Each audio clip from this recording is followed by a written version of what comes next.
Uh-oh, it's time to find out about the secret agenda that some whites had for turning their black slaves into Christians.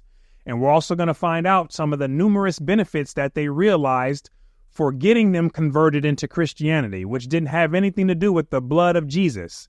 So pay attention, because you're going to see some things and hear some things that have been hidden from the masses.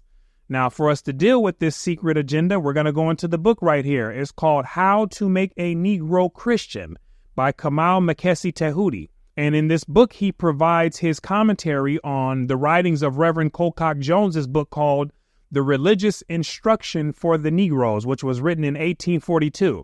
And that's what he has included in here, right? And Reverend Colcock Jones, he was a missionary, a slave owner, and a man with a master plan for converting Negroes into Christians, right? And so let's go in here to page 33, where the good Reverend writes this. Do they need the gospel? The Reverend is writing to his fellow slave owners who have not taken the time to tell their slaves about the good news. So the question is, do these black people need the gospel? We can return but one answer to this question, and it is an affirmative one, which means they most definitely need the gospel, right? There's no ifs, ands, or buts about it. And he's going to explain why he believes they need it so bad. Watch this. The description which the Apostle Paul in his epistle to the Romans gives of the heathen world will apply with very little abatement to our Negroes. They lie, steal, blaspheme, are slothful, envious, malicious, inventors of evil things, deceivers, covenant breakers, implacable, unmerciful. They are greatly wanting in natural affection, improvident, without understanding, and grossly immoral. These are the reasons he thinks they need the gospel, right? Because they're basically evil people from his point of view. Chastity is an exceedingly rare virtue. Polygamy is common, and there is little sacredness attached to the marriage contract. It is entered into for the most part without established forms, and is dissolved at the will of the parties. They jump a lot, and their families are unstable. This is what he's reporting. Nor is there any sacredness attached to the Sabbath. It is a day of idleness and sleep, of sinful amusements, of visiting, or of labor. They are generally temperate through necessity. When ardent spirit can be obtained, they will freely drink it. This is referring to liquor. He's saying that they abstain from it when it's not around, but when liquor or ardent spirit is available, then they drink without hesitation, right? Here we go. Numbers of them do not go to church and cannot tell us who Jesus Christ is, nor have they ever heard so much as the 10 Commandments read and explained. Of the professors of religion among them, there are many of questionable piety who occasion the different churches great trouble in discipline, for they are extremely ignorant and frequently are guilty of the grossest vices. We cannot go more fully into the moral condition of these people at present. Indeed, it is unnecessary, which means what he's saying is pretty much well established by the people who he's addressing. And so there's no need to elaborate any further on the point. But of course, he's going to keep doing so as we keep reading. Generally speaking, they appear to us to be without hope and without God in the world, a nation of heathen in our very midst. And if we will believe the testimony of our own eyes and ears, and the testimony of those who know these people most intimately, we must conclude that they need the gospel, and need it as much as any people in the world do. So it wasn't the enslaved who were dying to receive the gospel. It was people like Reverend Jones who were making these decisions for them, right? Keep that in mind. Has God put it into our power to give them the gospel? We think that he has. The civil law does not forbid us to give them the gospel orally. Now, why orally? Because they didn't want their slaves to learn how to read. We can therefore employ or permit men to visit our plantations for the purpose of instructing them, or we can undertake to instruct them ourselves. And having our plantations, the time and persons of our servants wholly under our control, we can arrange the manner and frequency of our instructions as we please, and the period of these instructions with as much punctuality and with as little interruption as we can arrange the morning and evening devotions of our own fireside. Our very children might become, to some extent, teachers by reading to them plain portions of the Bible, or plain tracts and things of such sort. And who can condemn us for doing what we conceive to be duty? Or who can hinder us? We infringe no law, neither do we violate any man's property or liberty. These two questions, then, being answered in the affirmative, it follows that we are in duty bound to give our Negroes the gospel.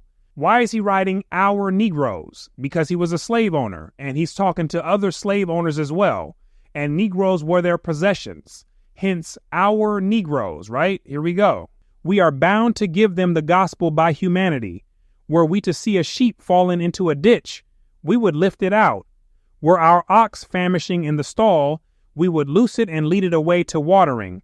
Much more, then, should we lift up our servants from the pit of moral pollution and death, into which they have fallen. Now, what's interesting to me when I read this is how he doesn't see himself and other slave owners as being in the pit of moral pollution for owning people, but rather he sees the people being owned as the ones who are down in the pit, right? It's just interesting to see how the mind could explain away anything, right? And it just shows how powerful belief is. But let's keep going. Much more should we strive to loose them from the bonds of sin and Satan, and lead away their famishing souls to the water of life. How much better is a man than a sheep or an ox? When their bodies are diseased, we physic and nurse them. And how can we neglect their diseased soul? Are not their souls more precious than their bodies? God has put it into our power to give them the gospel, and we are bound to do it by humanity, by consistency, by the spirit of the religion we profess, and by the express command of God. You hear that? God has given them the power to do so. And that's a strong motivation for people to do something when they're convinced with that belief. It's a very powerful tool, and it's a powerful mover, which is why the God concept was used for so long, right? Here we go. This obligation has been resting upon us for years. May we not say that its age gives it weight? Yea, an awful weight. We have heretofore neglected our duty. If we continue to neglect it, we shall be as heretofore, without excuse. We cannot excuse ourselves by saying that the Negroes have the gospel already. Their opportunities of hearing the gospel are limited, for although, generally speaking, all are permitted to go to church on Sabbath, yet only a part on the plantations can go on each Sabbath, as it is not permitted, nor can we say that it is desirable that all should leave the plantations at a time. Why can't they all leave the plantation at once? Because Negroes were needed to stay behind to work, right? We know the master wasn't going to do the back-breaking soil work and toil in the blazing hot sun. Let's keep going. And even of this minority, and an exceedingly small minority it is, when we reckon children and youth, only a part attend church, so that the majority do not hear the gospel for weeks and months together. And, as it is among the whites, so it is among them, many never go to church at all. So why not make a religious conversion plan for the whites, since they weren't going to church either? Why just focus strictly on the Negroes? We're going to find out later why, right? Because there's some major benefits for focusing on making the Negroes Christians. So pay attention. But whenever the Negroes hear the preaching of the gospel, they hear it at a very great disadvantage. Sermons are almost wholly delivered to their masters, and are not only, for the greater part, inapplicable to them, but entirely above their comprehension, both as to language and thought. The gospel is preached to them in an unknown tongue. What's the unknown tongue? They both spoke English, so what is he talking about? He's talking about the sermons being incomprehensible to the Negroes at their level of thinking and vocabulary. So it sounded like a foreign language to them, right? And that's because the sermons were catered to the masters. Let's keep going. Occasionally they are particularly addressed while worshiping with their masters, and perhaps as often, a regular discourse is delivered at their place of meeting. We have colored ministers and exhorters, but their numbers are wholly inadequate to the supply of the Negroes, and while their ministrations are infrequent and conducted in great weakness, there are some of them whose moral character is justly suspected, and who may be considered blind leaders of the blind. That's referring to the black pastor, and you'll read a lot of different people having a similar opinion towards them. Nor have the Negroes at any other time than the Sabbath any system of stated religious instruction, if we accept a few plantations on which they are gathered together and instructed in the evenings, so that on the whole, considering the fewness of the numbers that attend church, the disadvantage under which they hear the gospel, and the little attention which is paid to their private instructions on the plantations, we must say to our condemnation that our servants do not enjoy the privileges of the gospel, hence their ignorance of the nature of true religion and of its fundamental doctrines. You see that? He believed that he had the true religion, just like many other people in mainstream religions believe. Not that he had a religion that worked for him and his life, but rather that he had the one and only true religion, which is a different story. And a lot of people have that conviction, and I used to have it too, so I know exactly what it feels like. Nor can we excuse ourselves by saying that they are incapable of receiving religious instruction. It is customary amongst us to entertain very low opinions of the intellectual capacity of the Negroes. Whether this be right or wrong, we leave every man to judge for himself, and to judge likewise whether their mental weakness is to be attributed to the circumstances of their condition or to any difference as made by the author of their existence between them and other men. This is what we've been talking about in previous videos. They knew that the blacks were not intellectually savvy at that time, so the question came down to whether this was due to a natural inferiority or a cultural inferiority due to external circumstances. But either way, they had a low opinion of the Negro's intellectual capacity, right? Let's keep reading. But to suppose them too ignorant to comprehend the plainer and more essential doctrines of Christianity is certainly to disregard the testimony of God's word, as well as the testimony of facts. And that's why they gave them the very basic elements of religion. And that's what you'll still see today in many of the black churches. It's still a very basic, elementary aspect of biblical teachings. And there's no substantial power in that, which is another reason why they gave it to them, right?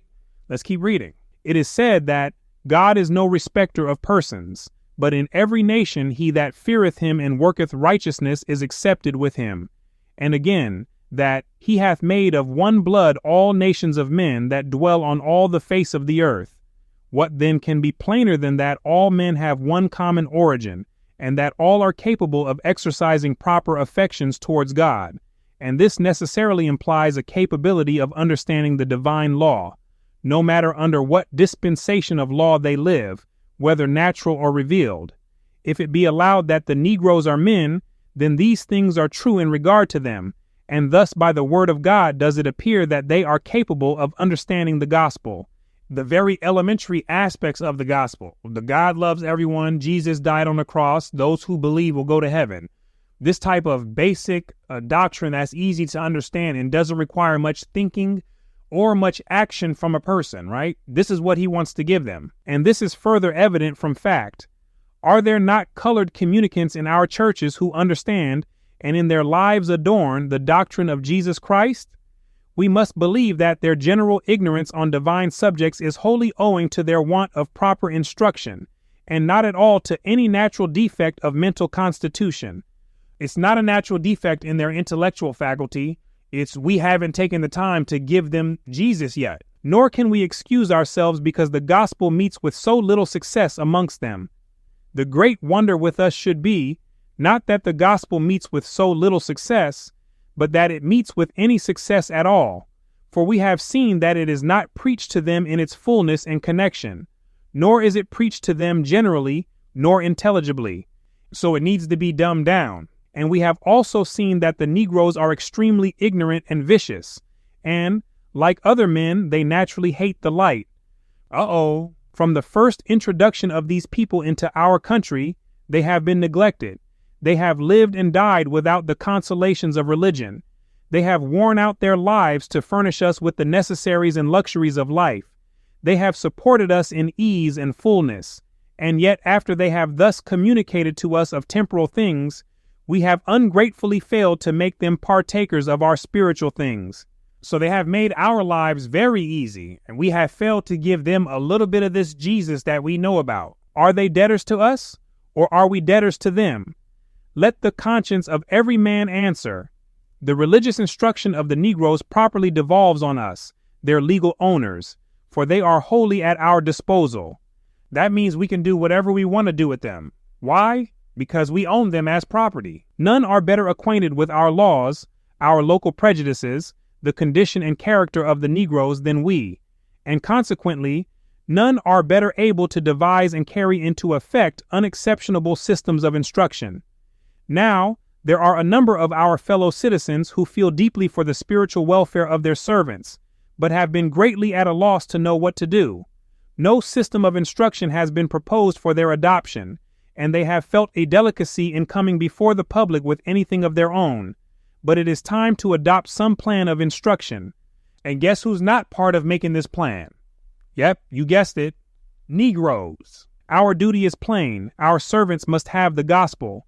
And pay attention, because he hasn't yet revealed the main benefits of giving our servants the gospel. We're going to get to that in a bit. On this point, there can be but one opinion.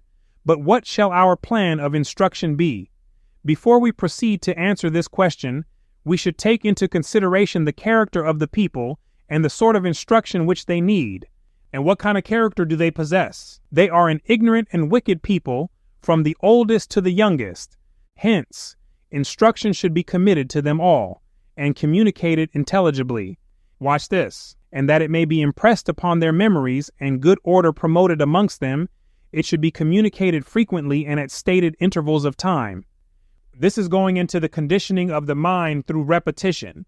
This is how they got them to believe themselves to be Negroes and black people, and how they got them to view themselves as inferior people, right? They put them through a process of repeated conditioning to impress those ideas within the mind. And the plan is to do the same thing with religion. Here we go. We would wish then to communicate religious instruction to all our servants, intelligibly, frequently, and statedly. So it's going to be taught at a basic level so they can understand it. It will be taught frequently so it can be impressed upon their minds, and it will be taught statedly or on a predictable schedule so it becomes a normal part of their lives. This is the plan. What plan is there then that will secure all these necessary ends? These are some of the objections which have been urged against our plan of conveying religious instruction to our servants, and after duly considering them, we do not think that they are of sufficient weight to deter us from our purpose. It is a matter of astonishment that there should be any objection at all, for the duty of giving religious instruction to our Negroes and the benefits flowing from it should be obvious to all. So there were some owners who objected to giving Christianity to their slaves. They either thought that it was a waste of time because the slaves were way too ignorant, or that it would give the slaves a sense of pride as they became more closely associated with their owners. But the Reverend Jones, he's knocking all that down. He's knocking down objections, and he's letting the slave owners know that the benefits should be obvious to all, right? Uh-oh, here it is. The benefits we conceive to be incalculably great, and some of them are the following. There will be a better understanding of the mutual relations of master and servant. This is the first benefit, that the slaves and masters will better understand their roles amongst each other. We doubt not that there are many of our fellow citizens, and we would implicate ourselves in the charge, who have never given themselves the trouble to inquire into the number and nature of those duties which they owe to their servants, and are in reason and in conscience bound to perform. This deals with the responsibility of the masters and the duties that they owe their slaves, such as giving them religion. Nor do we think that our servants generally understand their duties towards us, and from what motives they should be performed. In many instances, they learn them after failure to perform them, through punishment, which might have been saved by a little timely instruction.